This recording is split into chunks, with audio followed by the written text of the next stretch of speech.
আজ নিয়ে এসে গেছি একেবারে নরম তুলতুলে মাল্টিপল লেয়ারযুক্ত ডিমের পরোটা। এটা খেতে এতটাই টেস্টি লাগে যে একবার যদি আপনি বানিয়ে ফেলেন তাহলে বারবার বানিয়ে খেতে ইচ্ছে করবে। সকালে কারোর হাতে এত সময় থাকে না, তাই ফটাফট এটা বানিয়ে নিতে পারেন। আর এই পরোটা খাবার জন্য এর সঙ্গে কোনো তরকারি বানানোর দরকার হবে না। আর এটা আপনারা বাচ্চাদের টিফিনেও ফটাফট বানিয়ে দিতে পারেন। এই পরোটা আমি 3 রকমভাবে বানিয়ে দেখাবো। তাহলে চলুন এই দারুণ মজাদার রেসিপি বানানো আরম্ভ করি। নমস্কার বন্ধুরা, শকুন্তলা রান্নাঘরে আপনাদের স্বাগত। সবার প্রথমে একটা বড় বাটি নিয়ে নেব আর তার উপর একটা বড় ছাঁকনিতে ময়দা দিয়ে একটু চেলে নেব। এখানে আমি 2 বাটি ময়দা নিয়েছি। আপনাদের যদি ময়দাটা পরিষ্কার আছে তাহলে সেটাকে চালার দরকার নেই। আর ময়দা এখানে ওজনে 400 গ্রাম মতো হবে। ময়দা আপনারা নিজেদের হিসেবে নিয়ে নেবেন যে কতটা আপনি পরোটা বানাবেন সেই হিসেবে। আর একটা কথা, এখানে আমি আজ ময়দা দিয়ে এটা বানাচ্ছি, আপনি চাইলে আটা দিয়েও এই পরোটা বানিয়ে নিতে পারেন। ময়দা চেলে নিয়েছি, এবার এতে পরিমাণ মতো নুন দিয়ে দেব। আর এতে এখন মাত্র 1 বড় চামচ সাদা তেল দিয়ে দিচ্ছি। আপনি এর জায়গায় ঘিও নিতে পারেন। এবার এখানে আমি 2 চামচ মতো গরম জল নিয়েছি আর তার মধ্যে 1 ছোট চামচ চিনি অ্যাড করছি। দিয়ে গরম জলের মধ্যে চিনিটাকে গুলে মিক্স করে এটার মধ্যে দিয়ে দেব। এটার কারণ হলো চিনিটা সঙ্গে সঙ্গে জলের মধ্যে গুলে যাবে, ডিজলভ হয়ে যাবে। আপনার কাছে যদি চিনি গুঁড়ো করা থাকে তাহলে সেটাও আপনি নিয়ে নিতে পারেন। আর এতে 2 পিঞ্চ মতো বেকিং সোডা দিয়ে দিলাম। এবার ময়দাটাকে ভালোভাবে মিক্স করে নেব। ময়দা একটু মিক্স করে নিয়েছি। এবার এখানে আমি নিয়েছি জল। এটা হালকা একটু গরম জল নিয়েছি। এই পরোটার জন্য হালকা একটু গরম জল দিয়ে মাখলে কী হবে, এই পরোটাগুলো অনেক বেশি নরম তৈরি হবে। এবার অল্প অল্প জল দিয়ে একটা সফট ডো বানিয়ে নেব। ডোটা বেশি শক্ত যেন না হয়। ডোটা যত নরম হবে পরোটাগুলো তত নরম তৈরি হবে। ময়দা মেখে নিয়েছি, এখানে দেখুন কতটা নরম ডো বানিয়েছি। এবার এর ওপর থেকে 1 চামচ মতো তেল বুলিয়ে নেব, যাতে ডোয়ের ওপরটা শুকনো শুকনো না হয়ে যায়। ভালো করে চারিদিক থেকে তেল লাগিয়ে নিয়ে এটা ঢাকা দিয়ে 15 থেকে 20 মিনিট মতো রেস্টের জন্য রেখে দেব, যাতে ময়দার ডোটা ভালোভাবে সেট হয়ে যায়। এবার এটাকে সাইডে রেখে দিয়ে যাব নেক্সট প্রসেসে। এখানে আমি একটা বড় বাটি নিয়ে নিয়েছি আর তার মধ্যে আমি নেব 3টে ডিম। আমি এখানে 3টে ডিম নিচ্ছি, আপনার যতটা দরকার ততগুলো নিয়ে নেবেন। আর ডিম একটা করে আলাদা করে ফাটিয়ে দিলে ভালো হবে, তাহলে যদি কোনো একটা ডিম খারাপ থাকে তাহলে অন্যগুলোর সঙ্গে মিশে যাবে না। এবারে এতে দিয়ে দেবো 1/2 ছোটো চামচ গোলমরিচের গুঁড়ো আর পরিমাণ মতো নুন দিয়ে দেবো। আর দেবো এতে 3 থেকে 4টে কুচি কুচি করে কাটা কাঁচা লঙ্কা আর একটা ছোট্ট সাইজের পেঁয়াজ কুচি, কিছুটা ধনেপাতা কুচি। পেঁয়াজ, কাঁচা লঙ্কা, ধনেপাতা যতটা পারবেন একদম ছোট ছোট করে কুচি করে নিতে হবে। তারপর এসব কিছু ডিমের সঙ্গে ভালোভাবে ফেটিয়ে নেব। দেখুন ভালোভাবে ফেটিয়ে নিয়েছি। এবার এটাকেও সাইডে রেখে দেব। এবার এখানে আরেকটা ছোট বাটি নিয়েছি, নিয়ে বাটির মধ্যে 4 বড় চামচ নিয়ে নেব ময়দা। আর যতটা ময়দা নিয়েছি ততটা সাদা তেল নিয়ে নেব। সমান ভাগে নিয়ে নিয়েছি। এবার মিক্স করে নেব ভালো করে।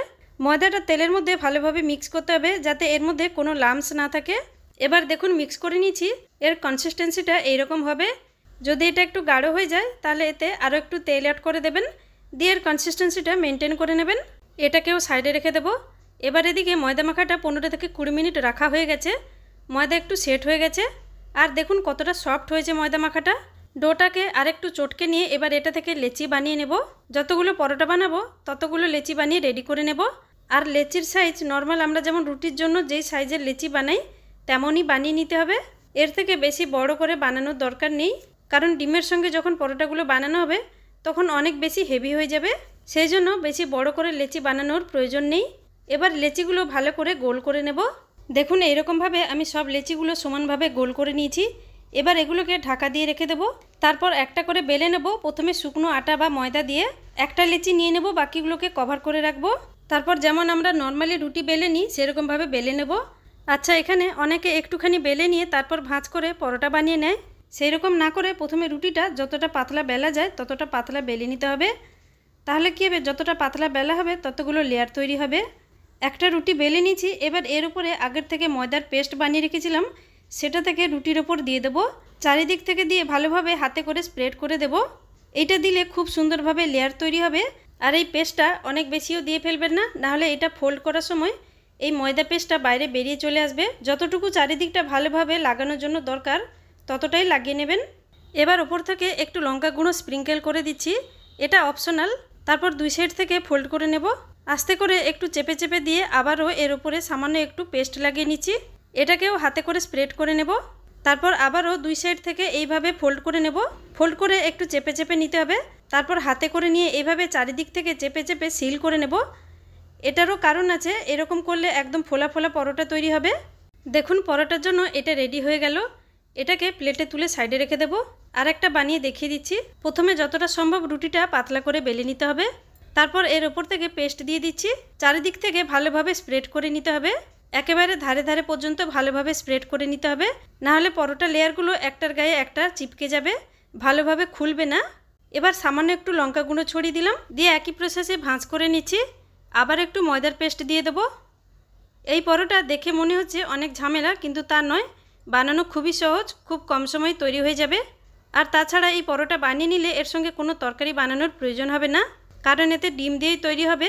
আর বাচ্চারা এটা খেতে অনেক বেশি পছন্দ করে, বাচ্চা বড় সবারই খেতে খুব ভালো লাগে। এখানে দেখুন আরেকটা আমি পরোটা বানিয়ে একই প্রসেসে রেডি করে নিয়েছি। আর বাকি সব পরোটাগুলো আপনি এরকমভাবে তৈরি করে নিয়ে একটা প্লেটে রেখে দেবেন। দেখুন আমি সবগুলো রেডি করে নিয়েছি। আবারও এটাকে ঢাকা দিয়ে রেখে দেবো, যাতে এর ওপরটা শুকনো শুকনো না হয়ে যায়।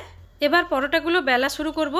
আবারও একটু প্রথমে শুকনো আটা দিয়ে দিয়েছি, যাতে বেলার সময় নিচে আটকে না যায়। তারপর পরোটাটা চারিদিক থেকে হাতে চেপে চেপে একটু বড় করে নেব, আর সাইডগুলো তার সঙ্গে হাতে করে চিপকে দেবো, যাতে সাইডগুলো খুলে না যায়। এবার সিম্পলভাবে বেলে নেব। আপনি এরকম স্কোয়ার শেপে বেলে নিতে পারেন, কারণ এটা স্কোয়ার আছে। আর না হলে আপনি চাইলে এটাকে গোল শেপেও বেলে নিতে পারেন। চারকোনা বেলার সময় কোণের দিকটা ধ্যান রেখে বেলতে হয় আমাদের, যে চারকোনা হচ্ছে কিনা। কিন্তু আপনি এটাকে যদি গোল পরোটা বানাতে চান, তাহলে কোণের দিকটা ধ্যান না দিয়ে সিম্পলভাবে গোল পরোটা বেলে নেবেন। দেখুন আমি আস্তে আস্তে করে এটা বেলে নিয়েছি। আর আমি পরোটাটা একটু পাতলা করে বেলে নিয়েছি। আপনার যেমন পছন্দ তেমনভাবে মিডিয়াম বা পাতলা বেলে নেবেন। দেখুন পরোটার সাইডটা দেখিয়ে দিচ্ছি। এরকমভাবে পরোটাগুলো বেলে রেডি করে নিতে হবে। তাহলে এবার চলুন পরোটা সেঁকে নেব। পরোটা সেঁকার জন্য প্রথম থেকে একটা প্যান বসিয়ে গরম করে নিয়েছি। হাই ফ্লেমে প্রথমে প্যানটাকে গরম করে নিয়ে গ্যাসের ফ্লেম মিডিয়ামে রেখেছি। পরোটা দেওয়ার পর কিছুক্ষণ ছেড়ে দেব। তারপর হালকা হালকা বাবলস এসে গেলে উল্টে দিতে হবে। আমি বলেছিলাম 3 রকম পদ্ধতিতে ডিমের পরোটা বানিয়ে দেখাবো। এখানে প্রথম পদ্ধতিটা দেখিয়ে দিচ্ছি। পরোটা উল্টানোর পর ওপর থেকে একটু তেল দিয়ে উল্টে নিতে হবে। উল্টে নিয়ে এদিকেও অল্প তেল লাগিয়ে নিতে হবে। আর এখানে আমি তেল ইউজ করছি, আপনি চাইলে ঘিও ইউজ করতে পারেন। এই সময় গ্যাসের ফ্লেমটা লো করে দিতে হবে। তারপর পরোটার উপর ডিমের মিক্সচার দিয়ে দিতে হবে। চামচে করে হোক বা একটা হাতায় করে হোক দিয়ে দিতে হবে। এখানে ডিম যতটা পছন্দ ততটা ডিমের গোলা দিতে পারেন, আপনার পছন্দ মতো কম বা বেশি। ডিমের গোলা দিয়ে দেওয়ার পর উল্টে দেব। পরোটার কালার দেখুন কত সুন্দর এসে গেছে। এবার এইরকমভাবে ঘুরিয়ে ঘুরিয়ে চেপে চেপে সেঁকে নিতে হবে, যাতে ডিম ভালোভাবে সেঁকা হয়ে যায় আর পরোটার ভেতর অবধি ভালোভাবে সেঁকা হয়ে যায়। সাইডগুলোকেও এরকম চেপে চেপে সেঁকে নিতে হবে। আর এই পরোটা আমি ফ্রাইং প্যানে বানিয়ে নিয়েছি, আপনি চাইলে তাওয়াতেও বানিয়ে নিতে পারেন, লোহার তাওয়াতেও বানিয়ে নিতে পারেন। দেখুন পরোটা উল্টে দিয়েছি, কত সুন্দরভাবে সেঁকা হয়ে গেছে, দেখতে কত সুন্দর লাগছে। দুই সাইডে ভালোভাবে সেঁকে নিয়েছি। এবার এটাকে তুলে নিয়ে প্লেটে রেখে দেবো। এবার সেকেন্ড পরোটা বানিয়ে নেব। সেকেন্ড পরোটার জন্য প্যানের মধ্যে প্রথমে তেল দিয়ে দেবো 1-2 চামচ মতো। তারপর ডিমের গোলা থেকে কিছুটা গোলা দিয়ে দেব। এইটা হলো আরেকটা পদ্ধতি। এই সময় গ্যাসের ফ্লেমটা লোতে রাখতে হবে, দিয়ে ডিমের গোলা এমনভাবে দিতে হবে যেন মাঝখানে কোথাও ফাঁকা না থেকে যায়। আর যত বড় পরোটা তত বড় ডিমের মিক্সচারটা দিয়ে গোল বানিয়ে নিতে হবে। তারপর ডিমের ওপর পরোটা দিয়ে দেবো, সঙ্গে সঙ্গেই দিয়ে দিতে হবে, দিয়ে কিছুক্ষণ সেঁকতে দেব। তো দেখুন এই পরোটাকেও আস্তে আস্তে ঘুরিয়ে ঘুরিয়ে সেঁকে নিতে হবে, যাতে পারফেক্টভাবে কালার এসে যায় চারিদিকে। সামান্য একটু তেল সাইডে দিয়ে দিলাম আর প্যানটাকে নড়িয়ে সেক করে নেব। এইভাবে করলে চারিদিকটা সমানভাবে কালার আসবে। এবার দেখুন উল্টে দিলাম। উল্টো দিকটা পরোটা কাঁচা আছে, সেজন্য প্রথমে কিছুক্ষণ সেঁকে নেব। তারপর ওই দিকটাতেও তেল দিয়ে সেঁকে নিতে হবে। এইরকমভাবে সেঁকলে পরোটা কালার খুব সুন্দর আসবে। দেখুন একটু তেল সাইড থেকে দিয়ে দিলাম। তারপর এই পরোটা ঘুরিয়ে ঘুরিয়ে হালকা চেপে চেপে সেঁকে নেব, যাতে পরোটার চারিদিকেই ভালোভাবে তেল লেগে যায়। উল্টো দিকটা কালার এসে গেছে, এবার এটাকে উল্টে দেব। দেখুন কি দারুণ কালার এসেছে। আর একটা কথা, এই পরোটা বানানোর সময় গ্যাসের ফ্লেম খেয়াল রাখতে হবে। যদি ফ্লেম হাই থাকে তাহলে পরোটা কাঁচা থেকে যাবে ভেতর থেকে, সেজন্য গ্যাসের ফ্লেম ধ্যান রেখে এই পরোটা আপনাকে বানাতে হবে। এখানে দেখুন সেকেন্ড পরোটাও আমি বানিয়ে রেডি করে নিলাম। এটারও কত সুন্দর কালার এসে গেছে। এটাকেও প্লেটে নামিয়ে রেখে দিচ্ছি। তারপর 3 নম্বর পরোটা বানিয়ে নেব। এটাকেও প্রথমটার মতো পরোটা দিয়ে একটু প্রথমে সেঁকে নেব। তারপর হালকা হালকা বাবলস এসে গেলে উল্টে দিতে হবে। অল্প অল্প তেল দিয়ে দেব, চারিদিক থেকে ভালো করে তেল স্প্রেড করে নেব। এই সময় গ্যাসের ফ্লেম লোতে থাকবে, সেটা খেয়াল রাখতে হবে। চারিদিকে ভালোভাবে তেল লাগিয়ে নিয়ে উল্টে দিতে হবে। এখানে দেখুন এই পরোটা একদম ফুলে রয়েছে। এই সাইডেও একটু তেল লাগিয়ে নেব চারিদিকে ভালো করে। এবার দেখুন একটা ছুরি নিয়ে নিয়েছি, পরোটার মাঝখানে এভাবে কেটে নিতে হবে। তারপর একটা চামচে করে পরোটার মুখটা খুলে নিয়ে ভেতরে ডিমের গোলাটা ঢুকিয়ে দিতে হবে। আর ডিমের গোলাটা দেওয়ার আগে ডিমের গোলাটাকে একটা গ্লাসের মধ্যে ঢেলে নিতে হবে, তাহলে পরোটার মধ্যে ঢোকাতে সুবিধা হবে। এবার উল্টে দিলাম। উল্টো দিকটাও আস্তে আস্তে চেপে চেপে সেঁকে নিতে হবে, যাতে ভেতরে যে ডিমটা দিয়েছি সেটা চারিদিকে ভালোভাবে স্প্রেড হয়ে যায় আর ভালোভাবে সেঁকা হয়ে যায়। গ্যাসের ফ্লেম লোতে রাখতে হবে। এই দেখুন কত সুন্দরভাবে সেঁকা হয়ে গেল। এটাও রেডি হয়ে গেল। বন্ধুরা, 3 পদ্ধতিতে আমি ডিমের পরোটা বানিয়ে দেখিয়ে দিলাম। আপনি কমেন্ট করে জানাবেন কোন পদ্ধতিটা বেশি পছন্দ হয়েছে। এখানে আমি সব পরোটাগুলো বানিয়ে রেডি করে নিয়েছি। এই পরোটা আপনারা বাচ্চাদের কেচাপের সঙ্গে সার্ভ করতে পারেন। আর এই দেখুন কত সুন্দর কালার এসেছে পরোটাতে, আর কত সফট তৈরি হয়েছে, মুখে দিলেই মিলিয়ে যাবে। আর একটা পরোটা আমি ছিঁড়ে দেখিয়ে দিচ্ছি, দেখুন কত লেয়ারযুক্ত পরোটা তৈরি হয়েছে। সব লেয়ারগুলো আলাদা আলাদা হয়ে যাচ্ছে। আপনারাও এই জবরদস্ত লেয়ারওয়ালা ডিমের পরোটা বানিয়ে নিন। এটা তো গ্যারান্টি, যদি আপনি একবার বানিয়ে বাড়ির সকলকে, বাচ্চা বা বড়দের খাইয়ে দেবেন, তাহলে বারবার এইভাবে পরোটা বানানোর রিকোয়েস্ট আসবে। আর এটা আপনারা এমনিও খেতে পারেন বা সস দিয়েও খেতে পারেন। তাহলে আপনারাও বানিয়ে নিন, আর কেমন হয়েছিল আমাকে জানাতে ভুলবেন না। আজ তাহলে এই পর্যন্ত, চলে আসবো আরেকটা অন্য কোনো রেসিপি নিয়ে। ততক্ষণ ভালো থাকবেন, সুস্থ থাকবেন। Thanks for watching.